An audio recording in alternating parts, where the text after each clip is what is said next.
primeiro. Diz assim, vou orar primeiro. Senhor, me ajude, eu preciso que o Senhor me dê graça. Eu preciso que o Senhor me direcione, me inspire, a fim de que a mensagem alcance o coração dos teus filhos, em nome de Jesus. Amém. Naqueles dias surgiu João Batista pregando no deserto da Judeia. E ele dizia, arrependam-se porque o reino dos céus está próximo. Aí eu vou fazer a primeira parada, fazendo a introdução para nós pensarmos um pouco dentro desse texto. Naqueles dias surgiu João Batista. Naqueles dias, isso há 1900 e tantos anos atrás, né? Um pouco menos de 2000 anos. Nós estamos em 2024. Então João Batista ele vem pregando. E ele vem pregando no deserto. E era comum as pessoas irem e estarem de passagem pelo deserto. Era muito comum as grandes caravanas que passavam pelo deserto. Então João Batista está num lugar estratégico pregando. O que eu acho importante nós pensarmos nesse momento o João estava pregando. E nós temos que aprender com as pessoas da Bíblia. O João Batista ele era um pregador. Aí eu acho importante dizer, porque a pessoa pode pensar, o pastor está falando de pregar, mas eu não sou igual ele. Ele sabe falar, ele sabe se posicionar em relação às pessoas. E eu vou dizer, é verdade. Eu estudei um tempo.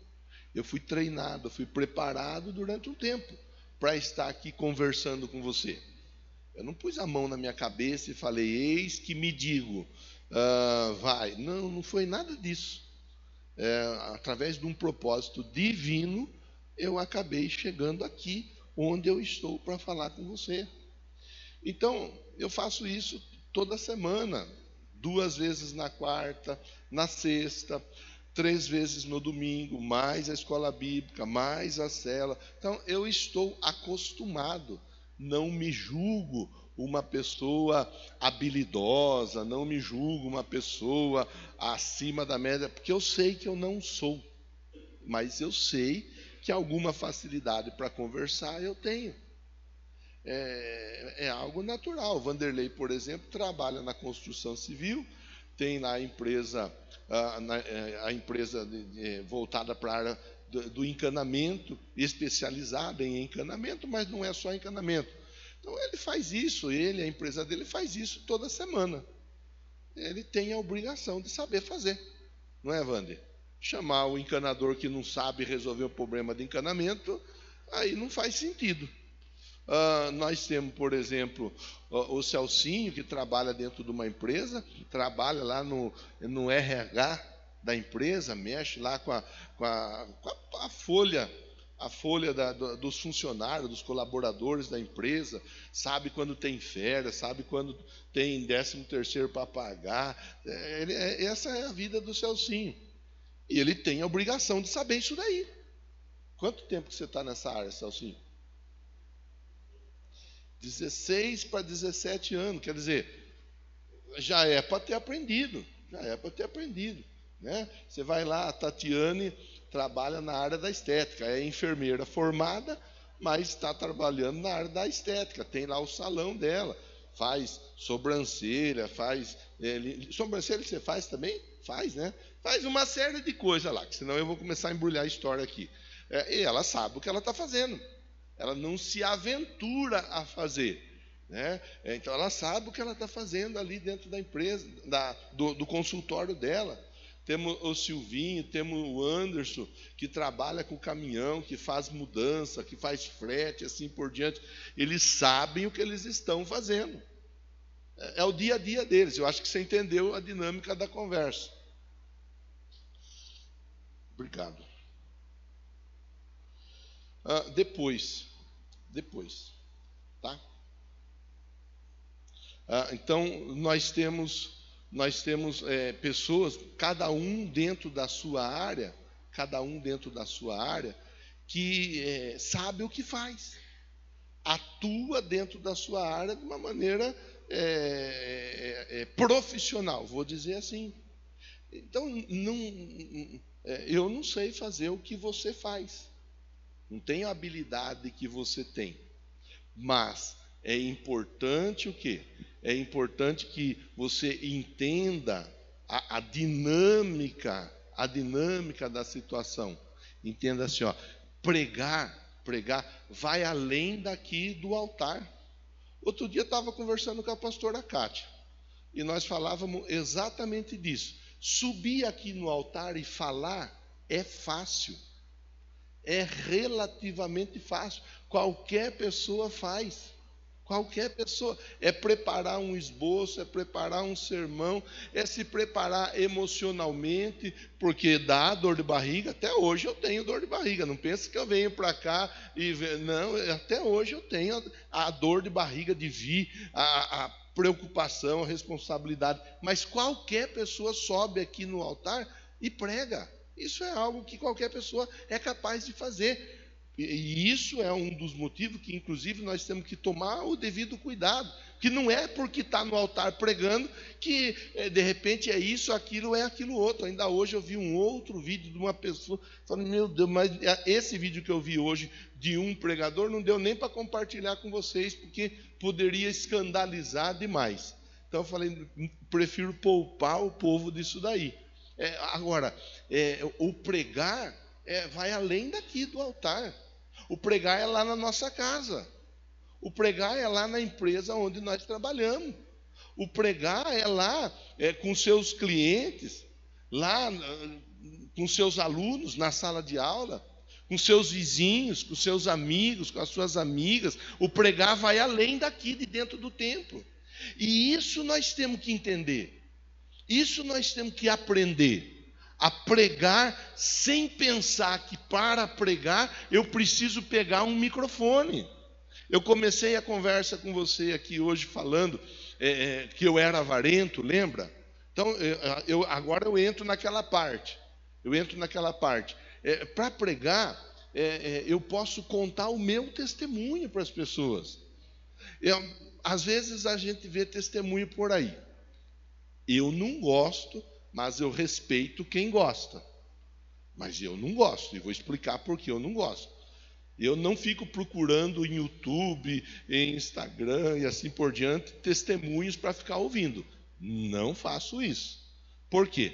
Porque está cheio de gente que produz conteúdo para ter visualização.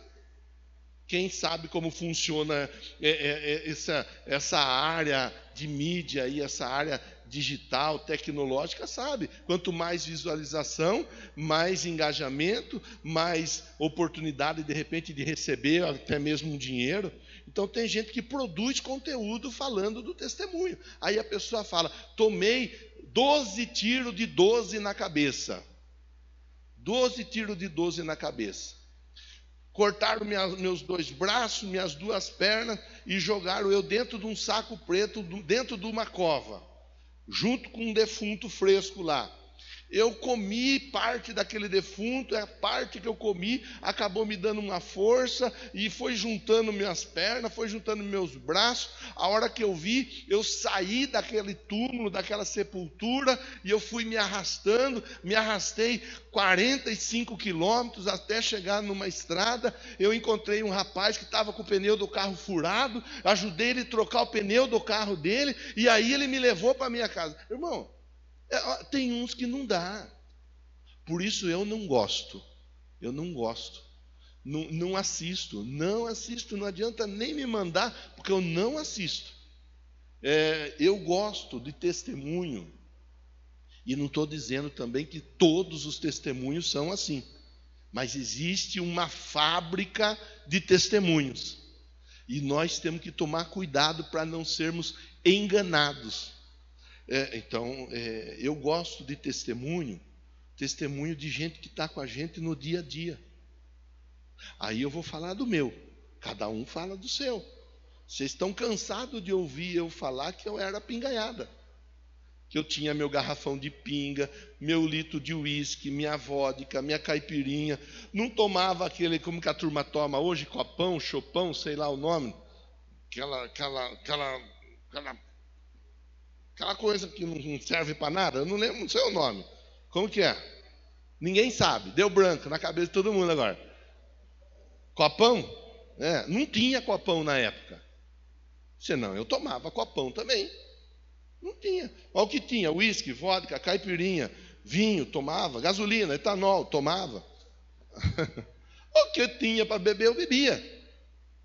Fui liberto em 98, quando eu fui pegar no pé do meu irmão André, que chegava atrasado todo culto. Todo culto ele chegava atrasado. Aí eu fui pegar no pé dele. Por que você tem que chegar atrasado todo culto? Se o culto começa às 7h30, por que você chega às 7h40? 7h35, 7h45. Ele falou, pois é. E por que você que vai na igreja tem que beber bebida alcoólica? Falei, é verdade. Tomei uma cacetada. Mas não fiquei com beicinho, não fiquei com brabinho, não fiquei chateadinho, não mudei de família, não mudei de casa, não mudei de quarto, nada. Seguimos na mesma história. Eu liberto da bebida a partir daquele dia, nunca mais pus uma gota de álcool na boca, nunca mais, nunca mais. E ele, daquele dia para cá, você pode marcar com ele compromisso. Ele chega 15 minutos antes, sempre. Se ele não chegar 20 ou meia hora antes. Eu acho que isso é testemunho. Eu era avarento, contei, né? Não vou ficar repetindo. Deus mudou a minha história. Passei a ser uma pessoa que semeia na vida de pessoas. Eu não tenho faculdade. Eu ajudei já a pagar faculdade para a pessoa que se formou num curso superior. E daí? Eu acho isso importante falar. Eu acho isso importante conversar. Eu era uma pessoa avarenta. A partir de Jesus, a minha história foi mudada. Eu era uma pessoa que mentia. Eu mentia. E as mentiras, elas visavam me beneficiar em algo. Então, eu fui liberto da mentira. E hoje, graças a Deus, eu abomino a mentira. Eu entendi. O diabo é o pai da mentira. Já sofri muitas vezes porque falei a verdade. E por falar a verdade, acabei arcando com a consequência da verdade. Mas a consequência da mentira, ela é muito pior. Não caia nesse engano, nessa armadilha. Eu era uma pessoa mentirosa. Eu era uma pessoa voltada para a pornografia. Eu entrei trabalhar na empresa com 14 anos. Tudo quanto era buraco que tinha na parede da empresa, tinha uma revista pornográfica. Hoje nem tem mais revista pornográfica, porque hoje é tudo pelo celular.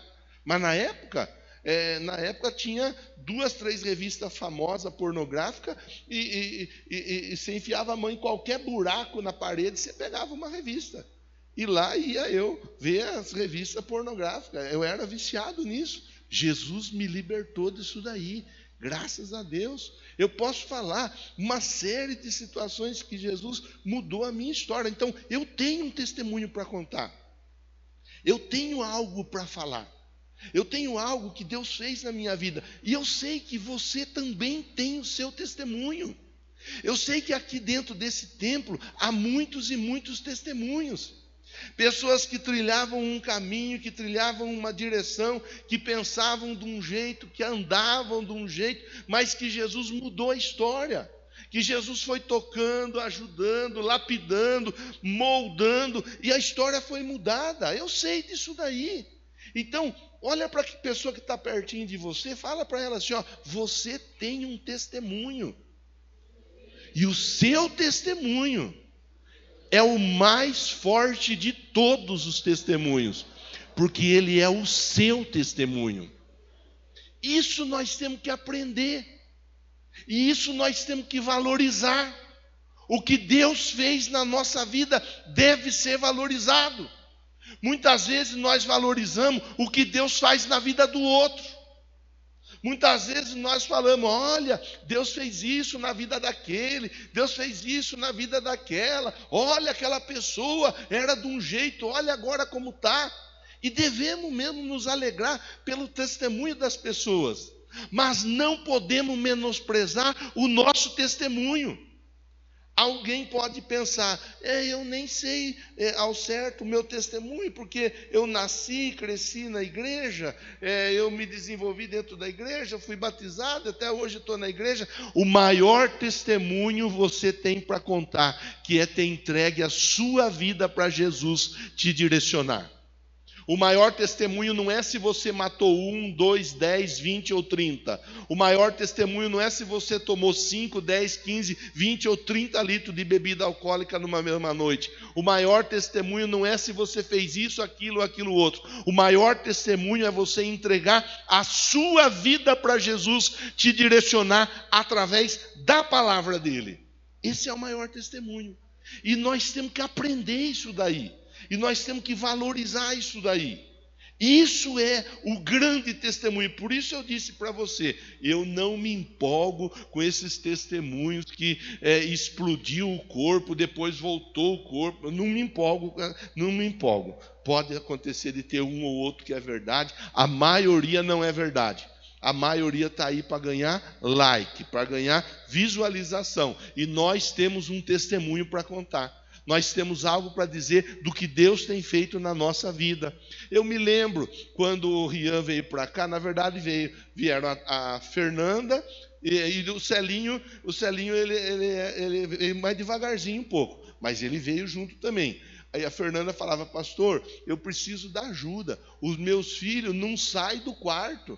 É o tempo inteiro no quarto, a vida deles é no quarto, eles são introvertidos e eles são ali. Mas hoje, graças a Deus, muita coisa mudou, tanto na vida do Rian quanto na vida do Cauê. O Cauê mesmo se acidentou, se machucou, o diagnóstico era que nem mexer o braço direito ele ia mexer. Hoje ele está aí, toca junto, dá aula na escola de música, é um baterista, está aqui com a gente no dia a dia. São testemunhos, são histórias, são vidas. Falei outro dia da Cristina, que estava aqui em pé como diaconisa. Quem conhece a Cristina sabe. A Cristina pegava para a orelha, pegava para o braço. A Cristina era braba. Era ou não era, pastora Cátia?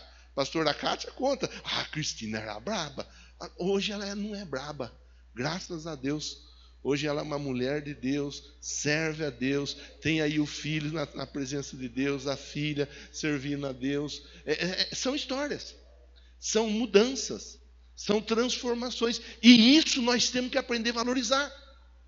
Isso são histórias de gente que está conosco no dia a dia. De manhã eu falei do Tony, que estava aí perto de nós. O Tony, para quem não sabe, ele morou dentro de uma hoje fala comunidade, lá atrás falava favela. Morou de favor numa favela, sem faltar com respeito a ninguém, apenas a forma como era falada. Ficou de favor um tempo. Foi para Jesus, em Jesus a história dele tem sido mudada dia após dia. Então eu estou conversando com você algo importante para dizer assim, para aquecer o seu coração e dizer para você, você tem um testemunho. Deus está trabalhando na sua vida. Tem uma música que nós costumamos cantar aqui, que fala, não chore. Aí no meio da música, uma parte da música fala assim, nem era para você estar aqui. Não era nem para você estar aqui. Não era nem para eu estar. Eu sei que não era para eu estar aqui. Eu sei que Deus me livrou da morte. Mas Deus falou assim, esse aí eu vou... E onde colocar a mão, eu vou. Fale para quem está pertinho de você mais uma vez. Deus está te levantando. Você tem um testemunho para contar. Você tem uma história linda sendo escrita. Irmão, você não pode, eu não posso, nós não podemos fechar os olhos e fingir que não está acontecendo nada. Então o João estava pregando.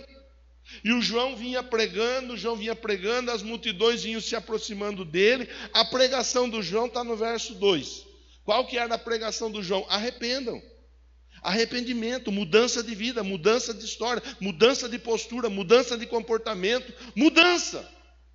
A pregação era essa. A pregação não era casa, não era carro, não era salário, não era cliente, não era roupa, não era grife, não era. A pregação era arrependa. Todas as demais coisas, elas vinham no pacote. Busca em primeiro lugar o reino, as demais coisas elas são acrescentadas. Mas o ponto número 1 a ser buscado é o arrependimento.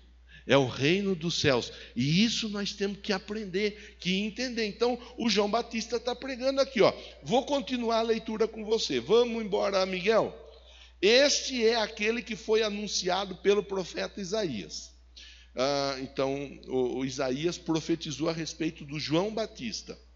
Voz do que clama no deserto, preparem o caminho para o Senhor, façam veredas retas para ele.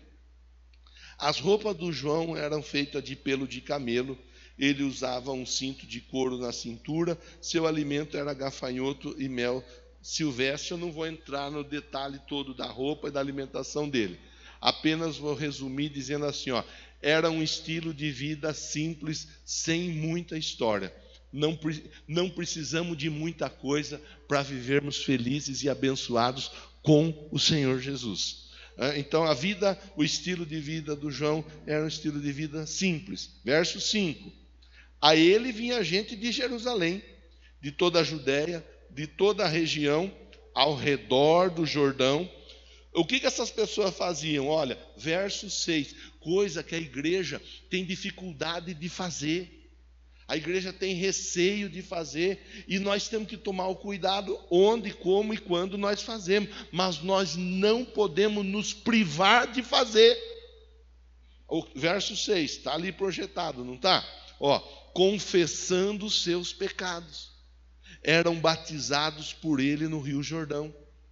Eles confessavam, a Bíblia ensina, o que confessa e deixa alcança a misericórdia, o que esconde não prospera.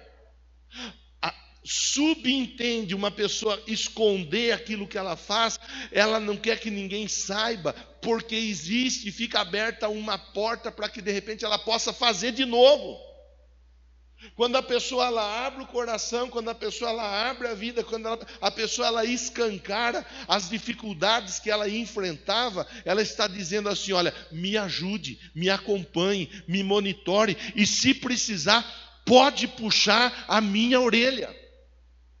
Mas as pessoas hoje, de uma maneira geral, elas não querem tomar puxão de orelha. Elas não querem ser advertidas. E quem faz isso, muitas vezes, fica sem amigo.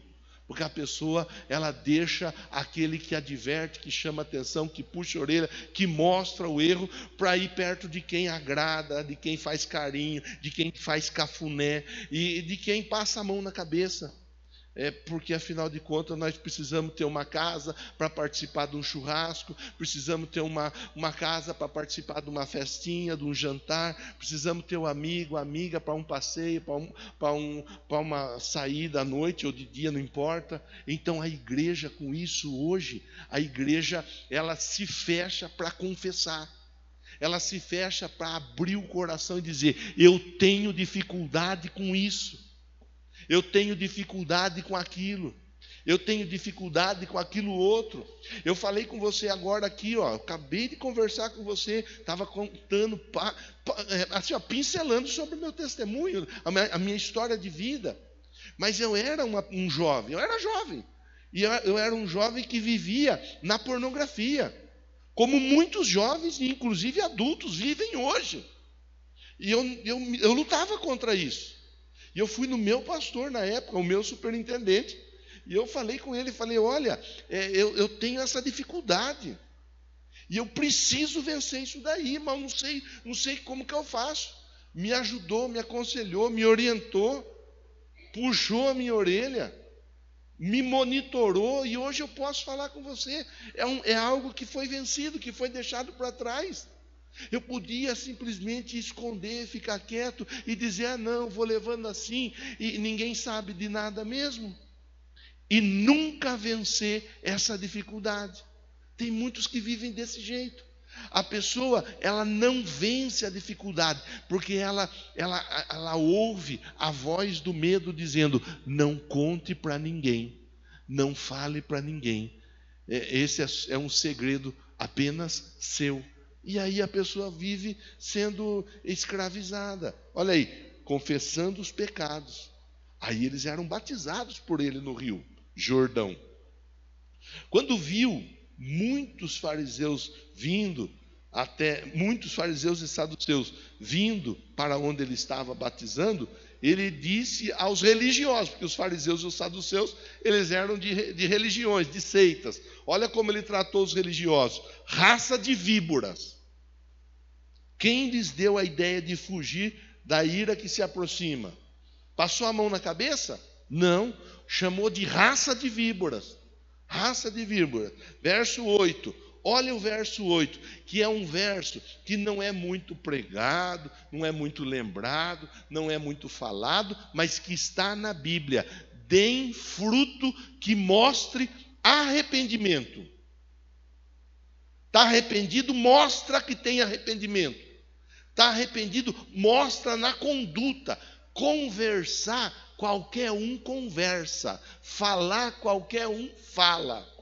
Hoje ou ontem, agora não sei, eu vi um vídeo, o papagaio conversando com a dona dele. Aí o papagaio, não sei se você viu esse vídeo, o papagaio ele fez um furo na gaiola dele, lá na casinha dele, e a dona estava conversando com ele. Acho que era Joaquim o nome dele, não lembro.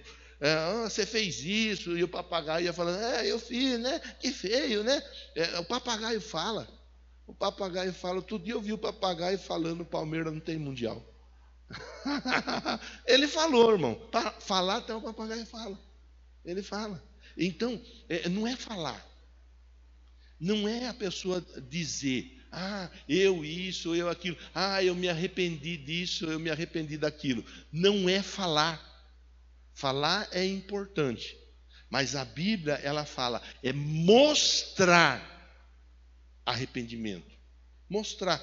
A pessoa pode vir falar, ela abre o bocão, dá um sorrisão para você, te dá um abraço, ela te dá um aperto de mão bem dado, ela brinca com você, fala: estou arrependido, me perdoe, faz até uma foto com você. 2 dias depois está fazendo a mesma coisa, ou está fazendo até pior. Não é falar, não é falar. Nós temos que aprender a viver. E Deus tem me ensinado isso em 2024. Deus me ensinou muito a respeito disso. É aprender a viver, olhando e entendendo as situações à nossa volta. E palavras, elas podem ser importantes, mas atitudes são mais importantes do que palavra. Atitudes são muito mais importantes do que palavra. A pessoa pode falar muita coisa, mas um simples gesto dela coloca tudo aquilo que ela falou por terra, coloca no chão. Você está entendendo? Está comigo aqui ainda, sim ou não? Então vamos continuar, que nós precisamos ir embora para casa, né? Verso 9, não pensem vocês que podem dizer a si mesmo: Abraão é nosso pai, pois eu lhes digo que dessas pedras Deus pode fazer surgir filho de Abraão. Com outras palavras, não vem querer dar carteirada aqui, não. Não vem querer dar carteirada. O João Batista estava falando com o pessoal lá atrás: não, você não sabe quem é minha mãe, você não sabe quem é meu pai, você não sabe quem é meu irmão, você não sabe quem é minha irmã, você não sabe quem é meu primo, quem é minha prima, você não sabe quem é meu tio, você não sabe. Não vem querer dar carteirada. João Batista falou: até das pedras Deus pode levantar filhos. Aí verso de número 10: o machado já está posto à raiz das árvores. Toda árvore que não der bom fruto será cortada e lançada fora. Ou seja, existe um tempo pré-determinado para essa pessoa produzir o fruto bom. É o texto bíblico nos mostrando. Existe um tempo, a oportunidade, existe, como diz, a chance. Verso 11: eu os batizo com água para arrependimento, mas vem depois de mim alguém que é mais poderoso que eu, tanto que não sou digno nem de levar as sandálias dele. Ele batizará vocês com o Espírito Santo e com o fogo. Parece que está escrito na Bíblia que ele vai batizar com o Espírito Santo e com o fogo, João. Está na Bíblia. Ele vai batizar. Como que é? Ele vai mandar fogo na cabeça? Não, nós sabemos que não é fogo literalmente falando. Nós sabemos que é a ação do Espírito Santo na vida da pessoa, produzindo mudança, produzindo transformação. Aquilo que eu estou conversando com você desde o começo. Aonde o próprio Deus vem e vai nos moldando, nos lapidando, nos limpando, sem obrigar, sem pôr a faca na garganta de ninguém, sem fazer com que a pessoa se posicione de maneira obrigada. Pelo contrário, a pessoa ela vai entendendo, opa, pera lá, isso aí é algo que vai ser bom para a minha vida, e eu estou recebendo essa palavra, essa instrução, essa direção. Eu sempre fiz assim, agora eu vou fazer assado, e assim por diante. Verso 12: ele traz a pá em sua mão, limpará a eira, juntando trigo no celeiro, mas queimará a palha com fogo que nunca se apaga. Falamos outro dia de separação, aqui mais uma vez está falando da separação da palha e do trigo, da separação daqueles que produzem daqueles que não produzem, da separação daqueles que são verdadeiros e daqueles que não são verdadeiros, da separação daqueles que estão afim, que estão dispostos, daqueles que não estão afim, que não estão dispostos. Está aqui mais uma vez.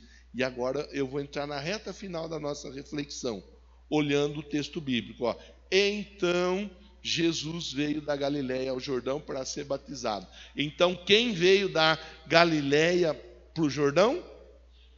Por isso nós batizamos e somos batizados, porque nós seguimos Jesus e Jesus foi batizado. Vocês que vão passar pelas águas hoje, eu sei que vocês já receberam instrução, mas aqui eu estou para ajudar e reforçar tudo aquilo que vocês já receberam, que eu sei que foram bem instruídos. Você que ainda não é batizado, olha o texto bíblico. O texto bíblico diz que o Jesus que nós seguimos, ele foi batizado.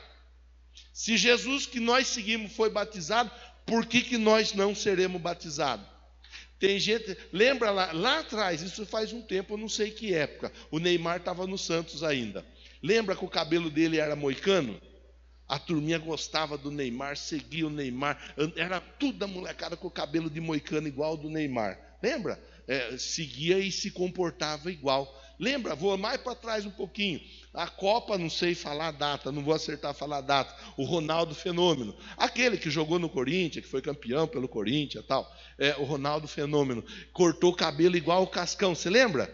Quantos e quantos jovens que cortaram o cabelo igual o Cascão?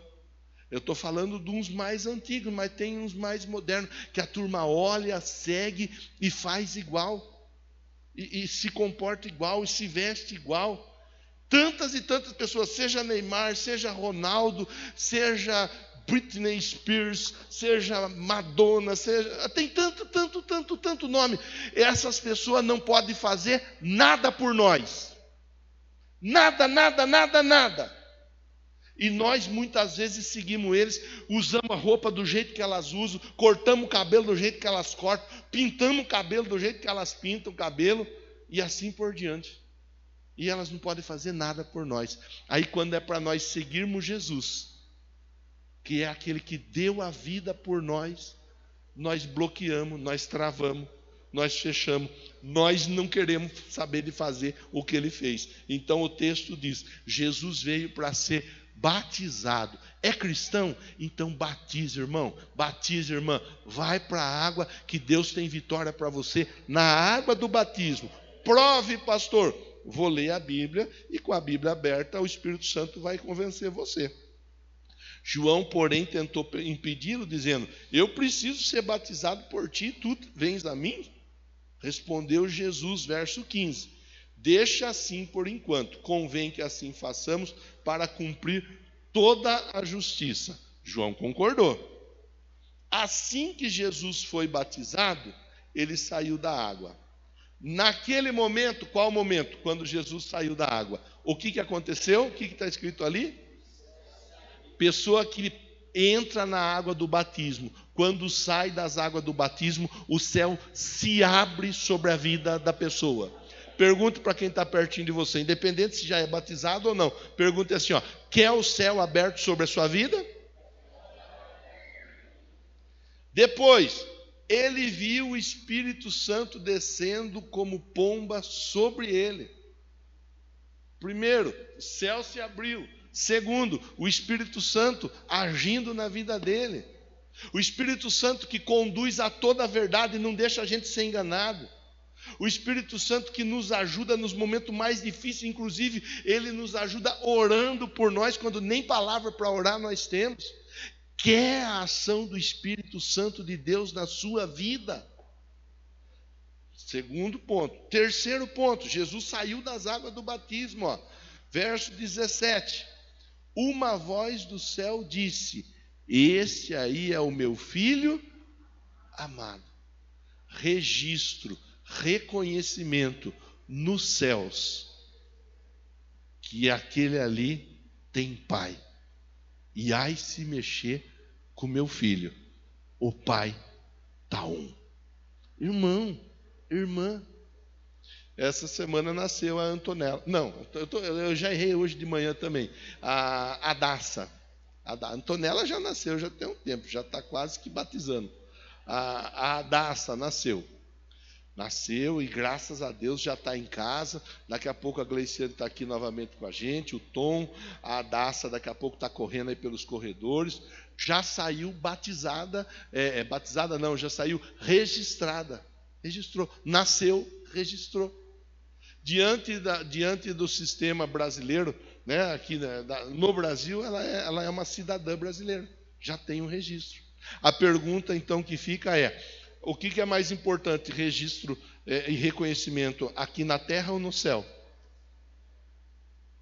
E como que eu posso viver aqui na terra sem ter um registro no céu? Aqui na terra é passageiro. No céu é eterno. Isso nós precisamos entender.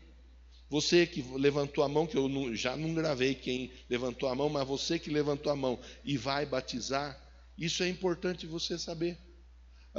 O céu vai se abrir sobre a sua vida hoje. O Espírito Santo vai começar a agir na sua vida de uma maneira poderosa a partir de hoje. Lá no céu, Deus vai bradar: é meu filho, é minha filha, e ai daquele que mexer com ele, ai daquele que mexer com ela. E isso não é aqui na terra, não. Isso é tudo nas regiões celestiais, que é onde ficam as potestades, os principados, as hostes de maldade trabalhando contra a nossa vida. Que Deus abençoe a todos. Espero que a mensagem tenha sido clara, fácil de compreensão. Eu gostaria de convidar todos a ficar em pé. Agora, os que vão batizar, acompanha, por favor, a Rose.